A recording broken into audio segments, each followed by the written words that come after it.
Good morning students. आज हम आपसे BSc part second year semester third and fourth के प्रैक्टिकल के सिलेबस और उसके कार्यों के बारे में चर्चा करेंगे।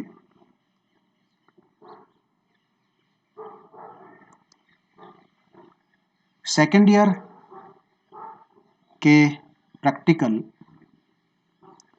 तीनों वर्षों में सबसे कम सिलेबस रखते हैं। यहाँ पर वैरायटी आपको देखने को मिलेगी। Physiology, biochemistry, microbiology, immunology, biotechnology, इन सब से संबंधित प्रैक्टिकल की एक्सरसाइज आपको करनी होती हैं। उन्हीं के बारे में अब हम आपसे चर्चा कर रहे हैं। पहला पार्ट जिसे हम कहें कि एक्सरसाइज ऑन फिजियोलॉजी। फिजियोलॉजी की एक्सरसाइज के बारे में हम आपसे बात करते हैं। पहली एक्सरसाइज एस्टिमेशन ऑफ हीमोग्लोबिन। यहाँ हीमोग्लोबिन का एस्टिमेशन करना है और हीमोग्लोबिन की जर्नल वैल्यू आप जानते हैं कि 10 से 14, 15 और 16 तक ग्राम पर, या तो परसेंटेज कह देते हैं या पर 100 ml ऑफ ब्लड कह देते हैं। इसके लिए इक्विपमेंट जो काम में लिया जाता है वो साहलीज हीमोग्लोबिनोमीटर काम में लिया जाता है। तो पहली एक्सरसाइज सबसे आसान एक्सरसाइज होती है हीमोग्लोबिन एस्टिमेशन। एस्टिमेशन ऑफ हीमेटोक्रीट या हीमेटोक्रीट वैल्यू, ये हम आपसे करवाते हैं कि ब्लड सेल्स वाला पार्ट और प्लाज्मा वाला पार्ट दोनों को हम सेपरेट कर लेते हैं, उनका रेशियो निकालते हैं। Counting of RBC and WBC, यहाँ पर काउंटिंग चैम्बर होता है। ये न्यूबोर स्लाइड होती है और इस पर काउंटिंग चैम्बर आपको देखने को मिलेगा। इससे पहले वाली स्लाइड में ये यहाँ पर आपको साहलीज हीमोग्लोबिनोमीटर, उसमें काम में आने वाली स्टैंडर्ड ट्यूब, ये यहाँ इसकी पिपेट, ये इसका स्ट्रायर, ये सब चीज़ें। और ये जो आपको यहाँ देखने को मिल रहा है, ये आर जहाँ लिखा हुआ है ये आरबीसी काउंटिंग चैम्बर होते हैं और ये प्लस शेप स्ट्रक्चर का सेंट्रल पार्ट। और ये जो डब्ल्यू लिखा हुआ है ये चैम्बर होते हैं 16, 1, 2, 3, 4 और ये भी नीचे तक 4 और ये लास्ट का 16th। तो इस तरह से ये 16 काउंट होते हैं। और पर चाहे कोई सा भी चैम्बर हो, ये चारों कॉर्नर के हों चाहे सेंट्रल पार्ट हो, ये सभी हम यूँ देखें तो 1 mm इंटू 1 mm का ये चैम्बर होता है। हम जब भी इनकी काउंटिंग के बारे में बात करते हैं तो हम कहते हैं 45 आरबीसी के लिए हम बोलते हैं 45 से 55 लाख पर mm क्यूब। वो क्यूब कहाँ से आता है उसकी बात हम करेंगे आगे चल के, जब हम इसका डिटेल बताएंगे तो उस वक्त ये बात बताएंगे कि ये क्यूब कहाँ से आया। क्योंकि ये तो लंबाई और चौड़ाई है तो गहराई कहाँ से आई उसके लिए हम बात करेंगे। इसी प्रकार से यहाँ पर ये कॉर्नर, जहाँ पर डब्ल्यूबीसी, अब आप ये देख सकते हैं कि कॉर्नर वाले चैम्बर के डब्ल्यूबीसी के जो चैम्बर हैं स्मॉल चैम्बर, ये काफ़ी बड़े हैं और यहाँ पर ये आपको दिख नहीं रहे क्योंकि ये इसी 1/1 mm के अंदर इनकी संख्या 400 होती है। इन चैम्बर्स की संख्या यहाँ से और यहाँ तक, इनको अगर हम काउंट करते हैं तो ये 400 चैम्बर होते हैं और यहाँ से और यहाँ तक ये 16 चैम्बर हैं। तो कहाँ तो 400 और कहाँ 16। तो यहाँ पर जो ब्लड सेल्स होती हैं उन्हें काउंट करने के लिए बहुत सुविधा होती है, उन्हें आसानी से काउंट की जाती है। कारण इसका आपको पता होना चाहिए, क्योंकि WBC की संख्या जो होती है वो 6000 से 10,000 पर mm³ होती है, पर घन मिलीमीटर। और यहाँ RBC की जो संख्या होती है वो 45 से 55 लाख पर mm³ देखने को मिलती है। तो इस तरह से ये संख्या जो आप देखते हैं कि अधिक संख्या होने के कारण यहाँ चैम्बर बड़े होते हैं, इसलिए हम यहाँ रैंडम सैंपलिंग करते हैं। यहाँ तो सबका टोटल का 16 को काउंट करते हैं, यहाँ रैंडम सैंपलिंग होती है। और रैंडम सैंपलिंग में 5 ये 1 2 3 4 5 ये खाने कॉर्नर और एक सेंट्रल पार्ट का, इन खानों का मतलब यहाँ पर आपको जो 16 खाने देखने को मिलते हैं उनमें से बड़े खाने, उनमें से केवल 5 खानों का ही काउंट किया जाता है, वो भी बड़ा मुश्किल सा होता है। तो इसलिए यहाँ पर ये जो चैम्बर होता है वो प्रयुक्त होता है यहाँ पे RBC WBC काउंटिंग के लिए। फिर हम ब्लीडिंग टाइम और क्लॉटिंग टाइम की बात करते हैं। रक्त कितनी देर समय तक बहता है, कोई भी इंजरी हो जाती है तो वो ब्लीडिंग टाइम, कितने समय में क्लॉट बन पाता है, दैट इज क्लॉटिंग टाइम। तो ये बात हम यहाँ पर बताते हैं आपको। ब्लड प्रेशर, ये बहुत कॉमन बात है जो आप देखते भी होंगे, कहीं पर भी छोटी सी भी बात होती है तो आपको ब्लड प्रेशर की बात कह देते हैं कि उस व्यक्ति को रक्तचाप है, ब्लड प्रेशर है, वो हाई है या लो ब्लड प्रेशर है या हाई ब्लड प्रेशर है। तो रक्तचाप, रक्तदाब जो है उसको हम, इसका जो कॉमन वैल्यू होती है रक्तदाब की वो होती है, जैसे हम कहते हैं 120/80 mmHg। यहाँ पर ये कॉमन वैल्यू होती है जो सामान्यतया स्टैंडर्ड में मानी जाती है। नेक्स्ट टॉपिक जो है या नेक्स्ट एक्सरसाइज जो है वो है माइस की एंडोक्राइन ग्लैंड्स को एक्सपोज करना, डिसेक्शन करना है और उनमें एंडोक्राइन ग्लैंड्स को हम एक्सपोज करते हैं। डिसेक्शंस चूंकि बंद हैं इसलिए हम ये बता देते हैं कि ओपन कैसे करते हैं। फिर कुछ हिस्टोलॉजिकल एक्सरसाइज हैं, हिस्टोलॉजी है मैमिलियन टिश्यूज की, उनमें हम TS ऑफ स्किन, लीवर, ये सब इनके जो है पढ़ते हैं यहाँ कि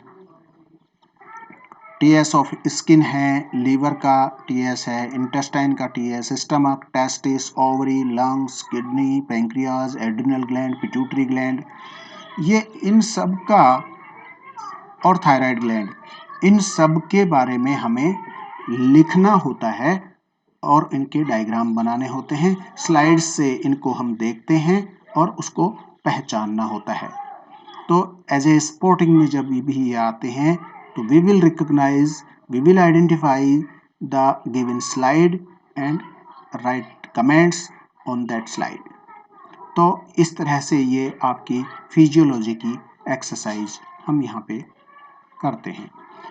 एक्सरसाइज बायोकेमिस्ट्री के लिए देखते हैं तो उनमें जो एक्सरसाइज हैं वो हम यहाँ पे आपसे बताते हैं। सॉल्यूशंस प्रिपरेशन, नॉर्मल सॉल्यूशन, जैसे हम कहते हैं नॉर्मल सलाइन भी बनाना है, नॉर्मल सॉल्यूशन बनाने हैं, मोलर सॉल्यूशंस, बफर सॉल्यूशंस और पीएच एडजस्टमेंट्स की बात करते हैं। तो ये सॉल्यूशंस प्रिपेयर कैसे करते हैं, पहली बात। दूसरी बात प्रिंसिपल ऑफ फोटोमेट्री, तो फोटोमेट्री का सिद्धांत क्या है।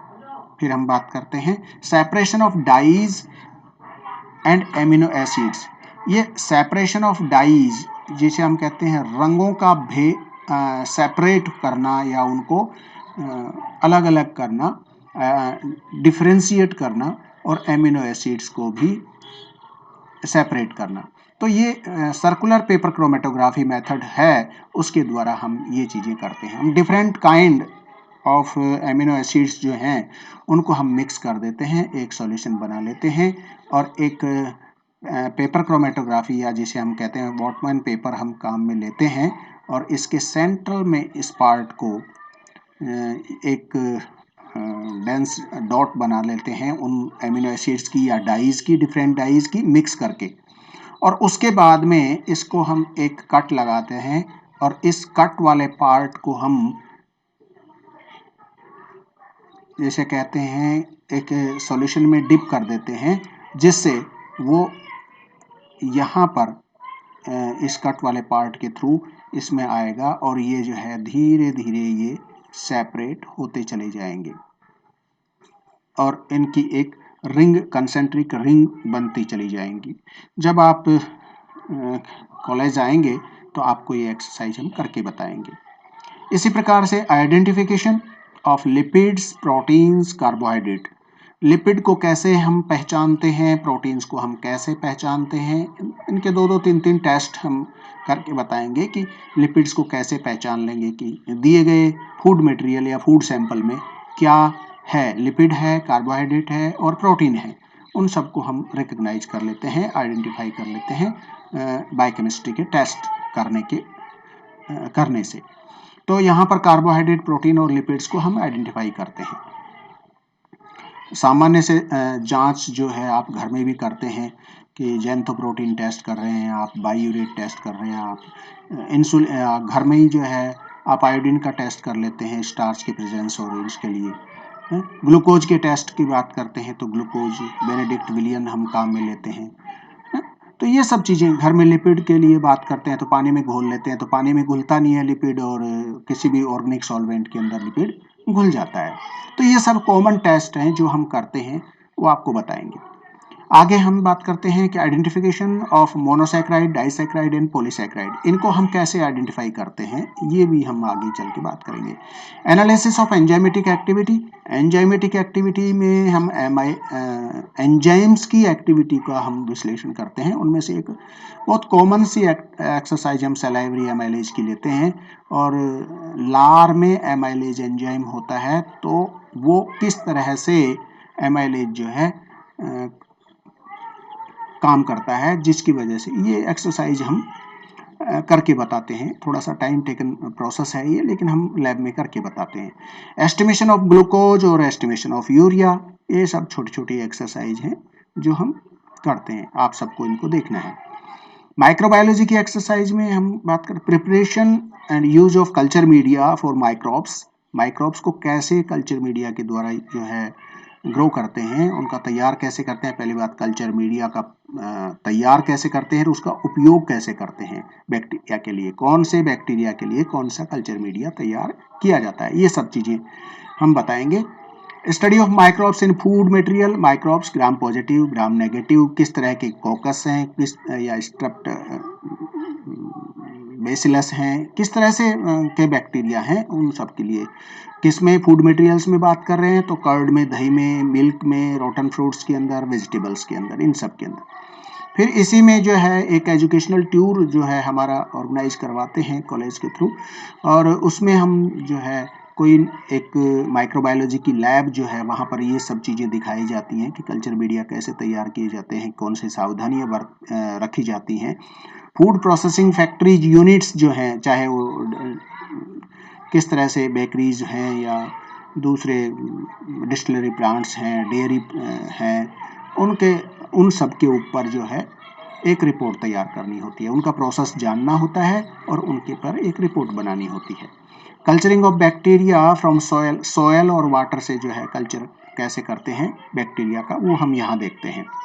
आगे हम देखते हैं कि एक्सरसाइज इन बायोटेक्नोलॉजी। बायोटेक्नोलॉजी में जो जितने भी इक्विपमेंट हम काम में लेते हैं, उनका सिद्धांत क्या है, उनकी कार्य प्रणाली क्या है, उन सबको हम यहाँ पर देखते हैं। और उन सब के अंदर जो काम में लिए जाते हैं, जिस तरह से हम कहते हैं SDS पेज एपरेटस है, हॉरिजॉन्टल DNA इलेक्ट्रोफोरेसिस है, चैम्बर लेमिनार एयर फ्लो है, ऑटोक्लेव है, इंक्यूबेटर है, pH meter, homogeniser, ascending descending chromatographic chamber है, थिन लेयर क्रोमेटोग्राफिक चैम्बर है, माइक्रोटोम है, एटसेट्रा। ये सब चीज़ें हम प्रयुक्त करते हैं जो बायोटेक्नोलॉजी में हम काम में लेते हैं। Exercise on immunology. इम्यूनोलॉजी की जहाँ बात आती है तो प्रतिरक्षा विज्ञान की बात आती है, और इसमें हम जो है कौन कौन से एक्सपेरिमेंट यहाँ पर मुख्यतः जो एंटीजन एंटीबॉडी रिएक्शन जो शो करते हैं, हम उनको यहाँ पर आपको देखते हैं। सबसे बड़ी बात करते हैं कि ब्लड ग्रुप की बात कहते हैं कि ब्लड ग्रुप हम जानते हैं, blood group A, B, AB और O, ये चारों ब्लड ग्रुप, लेकिन वो आया कैसे, क्योंकि वहाँ एंटीजन एंटीबॉडी रिएक्शन होती है जिसके फलस्वरूप ही वहाँ से हम ब्लड ग्रुप का आइडेंटिफिकेशन करते हैं। एलिजा टेस्ट की बात करते हैं, जो यहाँ पर हम एलिजा टेस्ट जो कि हम प्रयोग करते हैं एड्स के लिए, वो बताते हैं। अब बात आती है जो स्कीम ऑफ प्रैक्टिकल एग्जामिनेशन है कि एग्जाम के दौरान कौन कौन सी एक्सरसाइज कितने मार्क्स की होती है। 100 मार्क्स का दोनों सेमेस्टर मिला के प्रैक्टिकल होता है, और इसमें 100 मार्क्स में ये जो कैटेगराइजेशन होता है, फिजियोलॉजी में 2 एक्सरसाइज ए एंड बी में डिफ्रेंशिएट करके 14 नंबर की या 14 मार्क्स की जो है ये एक्सरसाइज होती है। बायोकेमिस्ट्री के अंदर भी जो है ये 14 मार्क्स की आइडेंटिफिकेशन और वो सब चीज़ें यहाँ पर। माइक्रोबायोलॉजी की एक्सरसाइज 10 मार्क्स की है, जिसमें हम किस तरह से आइडेंटिफाई करते हैं, किस प्रोसेस से गुजारते हैं, स्टेनिंग प्रोसेस क्या होता है, ग्राम पॉजिटिव और ग्राम नेगेटिव को ये आइडेंटिफाई कैसे कर पाते हैं।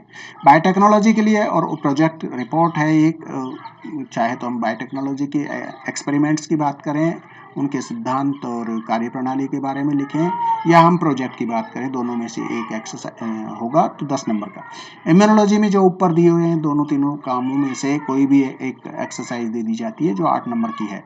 स्पॉटिंग चाहे तो उधर से इन सभी बायोकेमिस्ट्री, फिजियोलॉजी, माइक्रोबायोलॉजी और बायोटेक्नोलॉजी, इन सब के जो हैं उन सब के बारे में से कोई भी स्पोर्ट्स उठा सकते हैं, और उनके बारे में आपको लिखना होता है। हर एक के लिए जो है 3 से 4 मिनट का समय दिया जाता है, और ये 24 मार्क्स का 24 मार्क्स का ये एक्सरसाइज।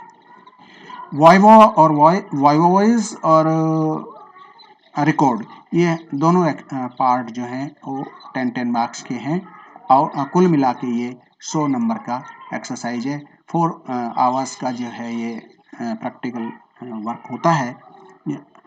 कोरोना पीरियड के अंदर अभी जो है प्रैक्टिकल्स और ये सब चीज़ें जो बाधित हुई हैं, लेकिन जैसे ही अब कॉलेजेस खुले हैं, कोरोना प्रोटोकॉल का यूज करते हुए हम इन सबको करवाने का काम करेंगे। आप इन सब के बारे में जो है किसी भी पुस्तक से आप पढ़ेंगे जो आपकी सिलेबस में दी हुई के अनुसार बनी हुई है, और नहीं समझ में आता है तो आप कॉलेज संपर्क कर सकते हैं, हम लोगों से संपर्क कर सकते हैं, चैट बॉक्स में भी लिख सकते हैं और हमसे पूछ सकते हैं। और इस तरह से ये सब प्रैक्टिकल के बारे में है। ये जो भी एक्सरसाइज और इन सब के बारे में आप इस चैनल के संपर्क में रहेंगे तो आप सबको ये सब चीज़ें मिलती रहेंगी, और इसे आप देख लीजिए, और जो भी पसंद आए तो इसे लाइक ज़रूर कीजिएगा। Thank you very much, thanks a lot.